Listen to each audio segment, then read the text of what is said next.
We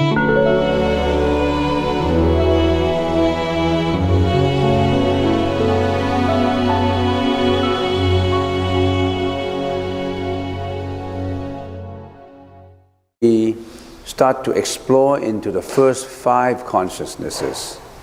The eyes, the ears, the eyes consciousness, which is vision, the eyes, ears, nose, tongue, body, 5, the first 5.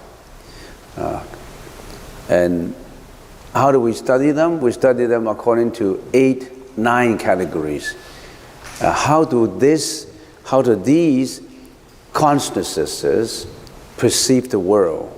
How do worlds appear to our eyes, to our ears, to our nose, to our tongue, to our touch? And how do we get to know how does each consciousness get to understand, get to know the moral nature, realms of activities, and then concomitant mental functions, necessary preconditions for these consciousnesses to work? How does each consciousness function, spiritual transformation towards enlightenment? How did the Buddha teach us to transform this tainted consciousness into pure enlightenment?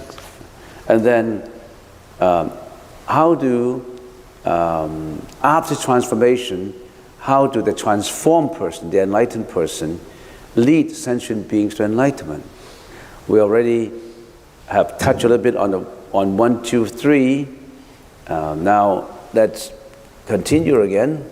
The world can be perceived in 3 ways, hence the 3 states. All 3 states are involved in direct perception of the senses. Senses are political. It's a direct perception of what is in front of us.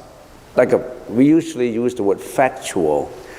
You are in front of me, I perceive you, I see you. Everything here, veridical perception. So the world can be perceived, or the world appear in 3 states. Why did the Buddha tell us all these? It seems to be very academic, very psychological, and very theoretical. No. The Buddha told us the world is unreal. It's not a real world, but you perceive it as real.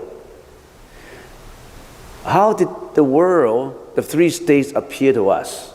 The first state, the state of real objects, the absolute reality as it is seen, heard, smelled, tasted, and touched. For example, raccoon gave out pungent, very bad smell. You smelled it, I smelled it, everybody smelled it. Unless your nose is not functioning, that's veridical state of real objects.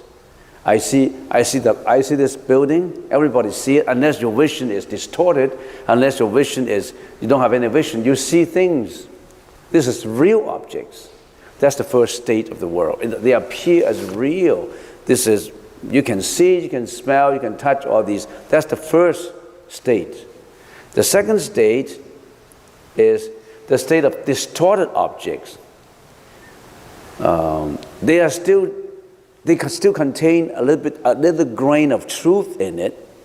For example, if I see from a distance at the corner that I see a cow with horns, and I thought there was a lion. You distort the object. We usually see things this way. A car coming in that direction. So it's not a car, it's a cow, because that car is a strange car with 2 horns coming out. I thought there's a cow. So that's distorted. You distort. It's not the factual. You distort the fact. But it still contains a grain of truth. A little bit of this true, because that is not a cow, that is a deer, there's not a ghost, that is a human. You still contain a little bit of truth. You just distort it. Third one is simply out of your imagination. For example, in your dream, it's simply out of your imagination. You're sitting in here, you close your eyes, you're meditating, a sense of depression swelled up in your mind. and you thought of your abusive childhood. You hated it. So all these imaginations got up in your mind, swelled up in your imagination. You hated it, and that induced your hatred hormones to act. That induced your amygdala in your brain to act. You actually imagine all these things. You're in a room. You're in the cafeteria with your friends, and a lot of people there, and people stared at you, and you thought, they stared at me because they thought I don't look good. I'm ugly. That's the way people see me.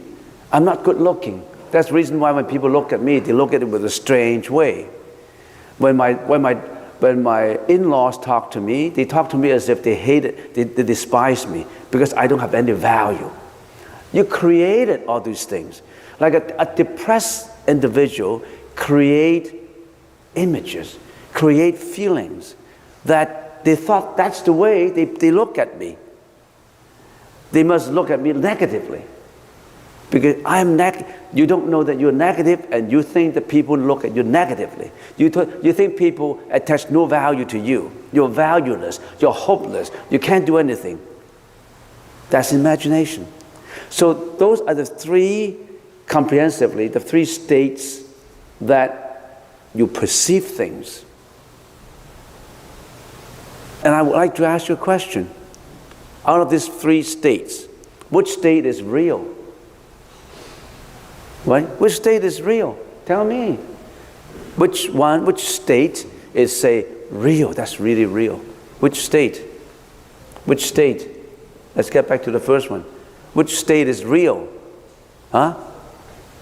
The first state? Yes, the Buddha laid out all these states to you, and the Buddha said, even the first state is not real. You know why it is not real? What's the meaning of reality?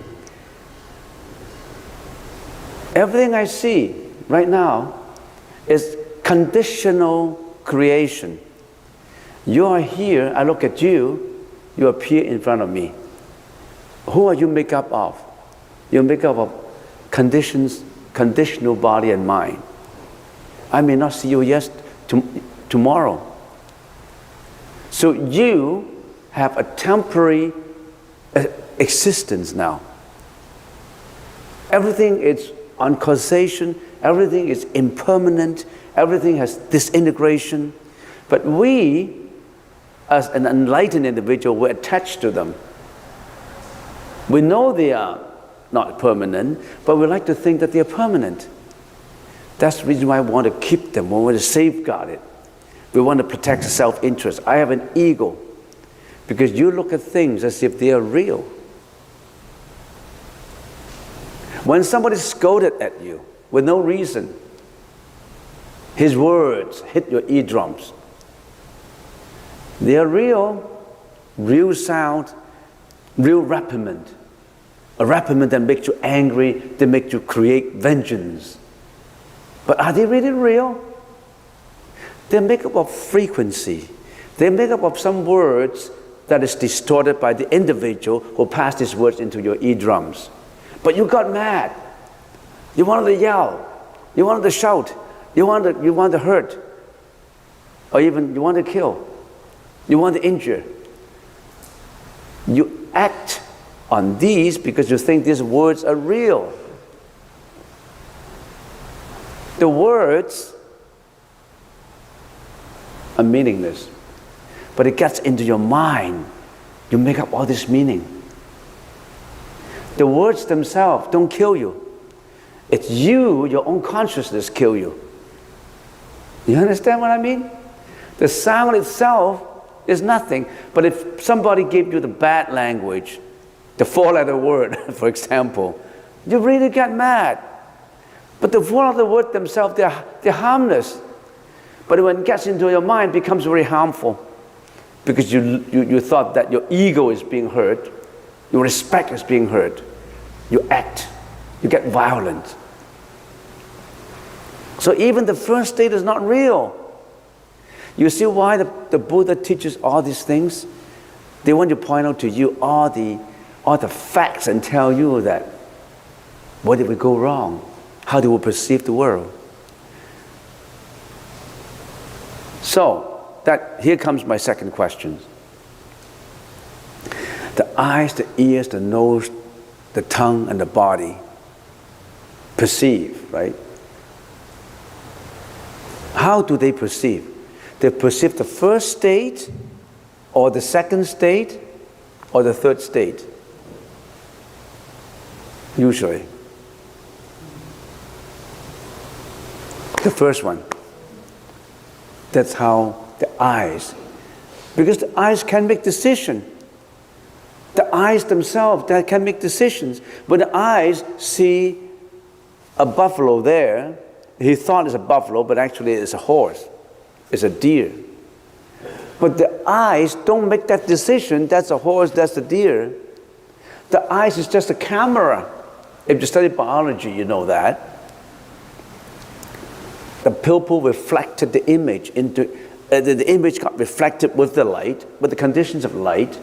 It reflected into your pupil, and then you got that image. But your eyes themselves would not say, this is a man, this is a woman, this is a cow. The eyes themselves, they don't make the decisions. Your eardrums don't make the decisions. Your eardrum would not say that's music, that's classical, that's rap, that's pop, you know. Your eardrums, no. So your eyes, your ears, your nose, they don't make decision. They don't make decisions as, oh, this is perfume, this is a pungent bad smell. They don't make decisions. So the Buddha said, the first five senses fall into realizing, perception, the first state. Of course, as we said before, even the first state it's not real, but put aside that. The first five senses that we're exploring now, the Buddha said in his verses that the first five senses belong to the first state. Everybody understand? If you don't understand, raise your hand. Okay, second. So, okay, then we know that. Then how does each consciousness of the five get to know things? How do they know? Okay, let's get to the modes of knowledge. The subject, the perceiving components, has three types of knowledge, three types of knowing. The perceiving component is all the five senses. The world is being perceived, so the perceiving and the perceive. You know, the subject and the object. How do each consciousness get to know things? The first one is direct veridical perception. The first five perceptual consciousness give a truthful picture of reality. You see an apple, you are hearing the river flows, that's what's happening here and now. This direct perception, that's your eyes, your ear, nose, but that direct perception. The second one is inference. It is an assumption based on perception. It is a process of deriving logical thinking of assumed premises, or the process of arriving at some conclusion that possesses some degree of probability relative to the premises. That is what your sixth consciousness thinks upon interaction of the first five consciousnesses which have sensed the object. For example, this apple I see will taste good. So in other words, inference is rationalization, intellectualization. It weighs out all the probabilities. It gets back to the old files, dig up the old files immediately, remember, judge, analyze, rationalize. The cerebral cortex, that is your learning brain. There's a rational brain. You got that brain. However, that brain, the rational, the cerebral cortex, differs from person to person according to your education, your background, your personality. So everybody's rationalization is different. Everybody's intellectualization is different. Everybody's analysis is different. But somehow you maintain certain level within, that society to live in. Next, fallacy, dreams and hallucinations. Fourth, knowledge from saints and trustworthy source. What is fallacy? Fallacy is going through your rationalization and your intellectualization and an analysis. Sometimes your rationalization is false. It's a fallacy. Sometimes it's true, sometimes it's wrong. If at that corner so far away I saw a cow, I thought that it's a cow, there's actually a deer. So I make the wrong inference. So that's a fallacy. If I see something, I judge that's a cow, that's really a cow, that's not a fallacy. That's not fallacy anymore. And fallacy also includes in your dreams. So that's how consciousness get to know, get to believe. So you believe in something through direct vertical perception. You believe in something through inference, which is rationalization and intellectualization. And sometimes if it is wrong, it becomes a fallacy. If it is not wrong, it becomes a real fact. You believe everything in this way. The fourth is you get to know and believe it because somebody told you. You know something through a trustworthy, you think trustworthy, or really trustworthy source. That's how you believe in things. If your dad told you, well, direct veridical perception is through your own senses. You actually see them. Then you believe in it. But some people usually say, I only believe in things I actually see. I only believe in things I actually heard, I actually taste. Is that really true? If you only believe in things that you actually can see, can hear, can touch, then there are many things you shouldn't have believed in. Have you seen your great-grandfathers? You haven't. But you believe you have a great-grandfather. Do you actually have to see your great-grandfather? You didn't have a chance because he lived 100 years ago. So you believe in things not only through direct veridical perception, you believe in things through rationalization. So for some people it's illogical when they tell you that, I don't believe in that, I don't believe in reincarnations, I don't believe in ghosts because I haven't seen ghosts.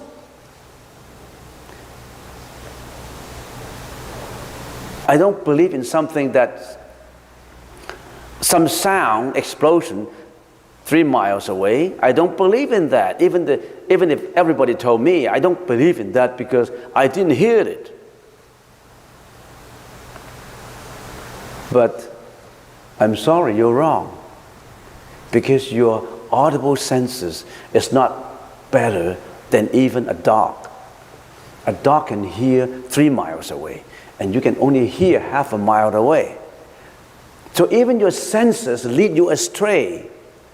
Don't believe in your own senses sometimes. So what do you believe in? So these are the ways that you believe in things, you know things.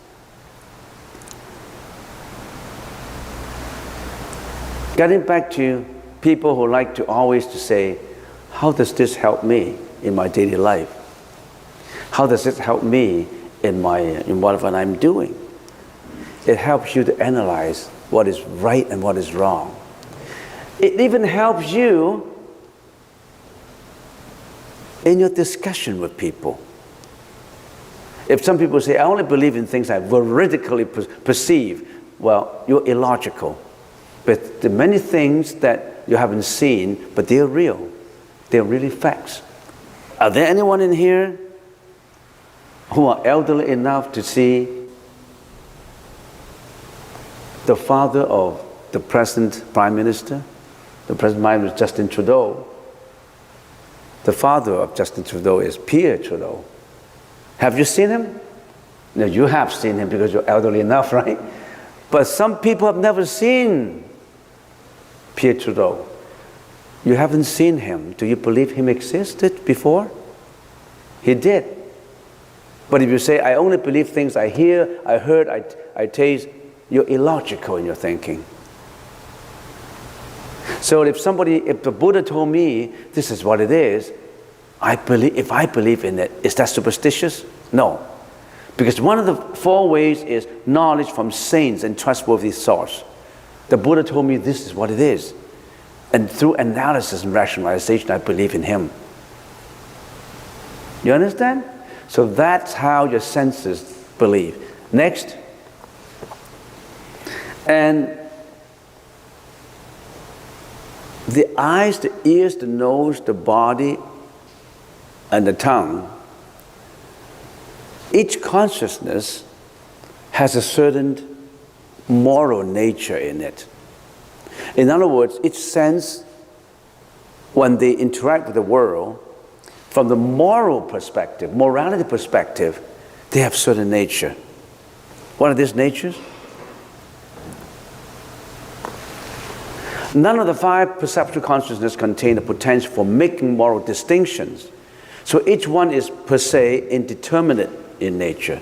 But it interacts with the 6 consciousness simultaneously and creates wholesome, unwholesome, and indeterminate deeds. In other words, the eyes do not contain the potential for making moral judgments. The eyes themselves, it's the 6 consciousness that make the decision is this is wholesome, this is good, this is bad, this is neutral. The eyes themselves, the first 5 consciousness, they don't make moral distinctions. Something is good morally, something is bad morally, and whatever falls outside the good and bad is neutral. We call them neutral. And of course, there are more wholesome than unwholesome. There are more unwholesome than wholesome. It's the degree. But generally, this is what it is. Getting back to the same question again. How does knowing this help me in my enlightenment? How does knowing these things help me in my enlightenment? Knowing these things would trigger something in your mind. Behind the 5 consciousnesses, there is a manager there who makes all these decisions.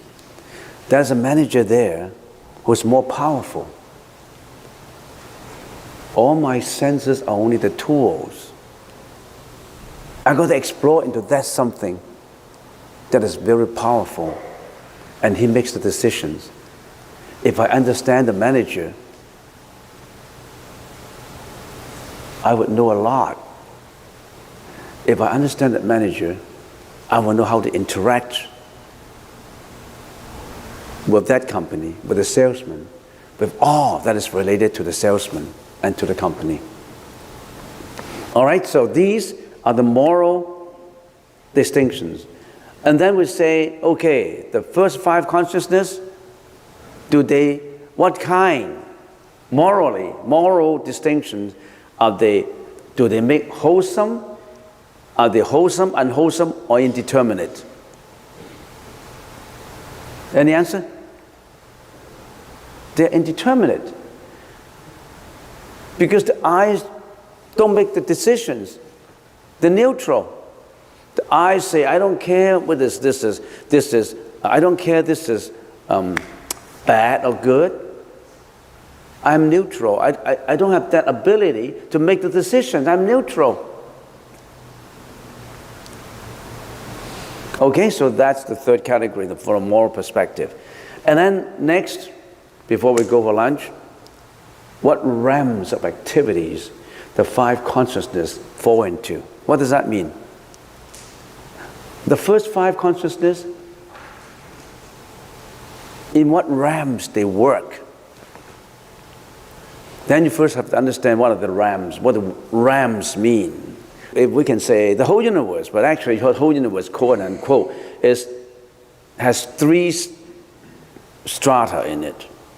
Kama Dhatu, Rupa Dhatu, and Arupa Dhatu. 1, 2, and 3. Say, forget about this top first. 1, 2, and 3. This is the world with material and desire. That's the Kama Dhatu. Dhatu means ram. The second level, Rupa Dhatu, Sejie.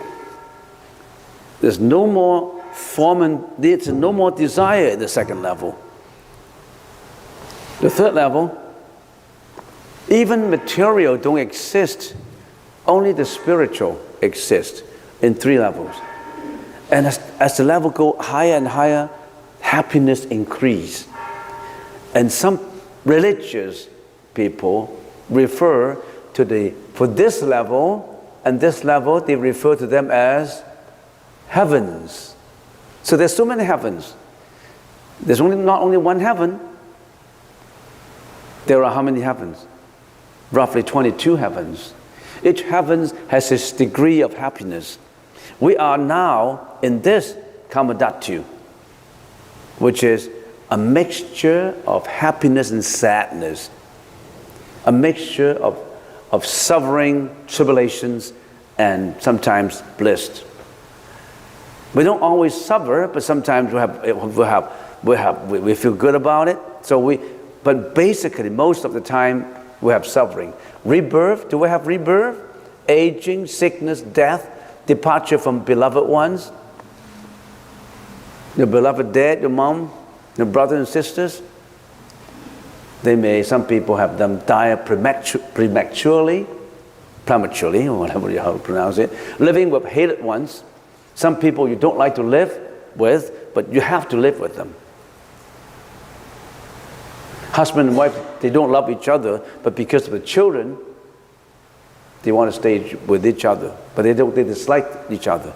In a company, colleagues, stabbing people's back, tattletailing. You hate them, but you still have to work in that company because you have nowhere else to go to. You have to make a living, so you have to live in that company. So living with hated ones, suffering arising from the 5 skandhas.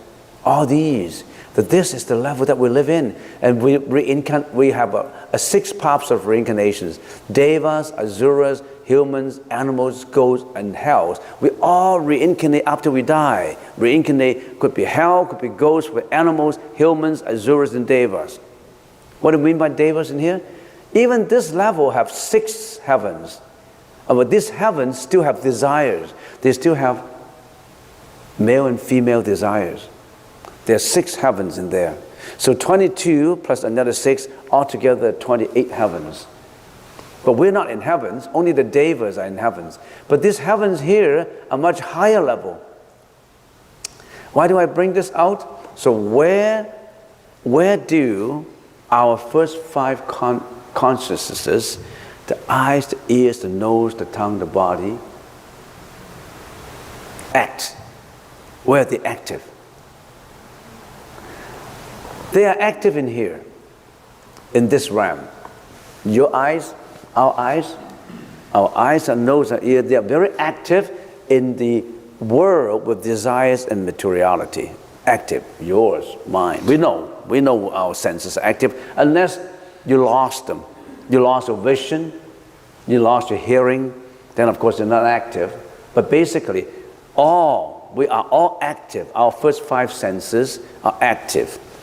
But, for example, in this level, the first jhana level, only the eyes, the ears, and the body, the touch is active. There's no more consciousness of the nose and the tongue. They don't exist anymore in these heavens, in the first jhana heaven. Why? They don't need to eat food like we do. They don't kill animals for food. They don't taste the lobsters, the cows, the pigs, the chicken. They don't kill them. They don't kill the animals for food. We kill animals for food in here. So they don't need the taste anymore. They don't need the smell. You think, oh, this smells good. They don't need them.